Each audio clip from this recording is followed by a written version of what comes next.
Huwag ka mag-CR sa kalagitnaan ng gabi. Random, creepy, scary facts na baka hindi mo alam. Madalas ginagawa ng Pinoy ang panghuli.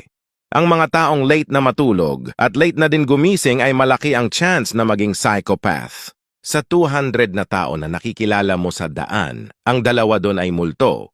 Karamihan sa mga tawang naririnig mo sa mga shows ay nirecord noong panahon pa ng 50s. Kaya para kang nakikinig ng mga tawa galing sa mga patay na tao. Kapag nagising ka sa oras na 2 to 3 a.m., may chance na may nilalang na nakatingin sa'yo. Huwag ka sumilip sa ilalim ng kama. Ang movie na may title na Poltergeist ay gumamit ng totoong patay na tao noong 1982 para sa kanilang palabas. Plus 10 sa langit kapag nag-follow sa AV Fact Stories. Panghuli, pag ikaw ay namatay. Ang huling parte ng katawan mo na nagfo-function ay ang iyong pandinig. Kaya uso sa Pilipinas ang pagbulong sa patay. Ang manok na ito ay nabuhay ng 18 months o 1.5 taon kahit wala itong ulo. Random History Facts by AV Fact Stories. Bagong kaalaman! Alam mo ba na ang US President na si Abraham Lincoln ay isang wrestling champion? Nagkaroon siya ng mahigit 300 na panalo sa loob lang ng 12 years. Si Fernando Poe Jr. ay mayroong mahigit 300 films na nagawa noong panahon pa ng 50s hanggang 2003. Ang customer ng Disneyland na si Dave McPherson ay libreng nakakapasok ng Disneyland dahil siya ang pinakaunang bumili ng ticket dito noong 1955. Ito ang Pinoy logic noon. Meron kang 20 pesos. Bumili ka ng jacket na halagang 47 pesos.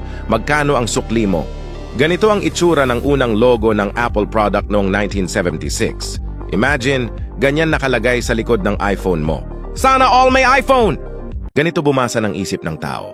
Random psychology facts. Nakatulong sa akin ang panghuli, baka makatulong din sa'yo. Kung nagkukwento ang isang tao sa harap mo, tumango ka lang ng tumango.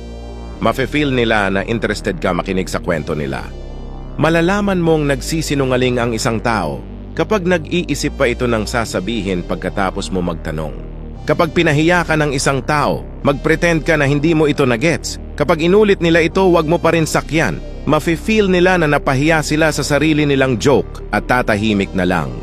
Kung gusto mo habulin ka ng taong gusto mo, gawin mo ang pull and push method.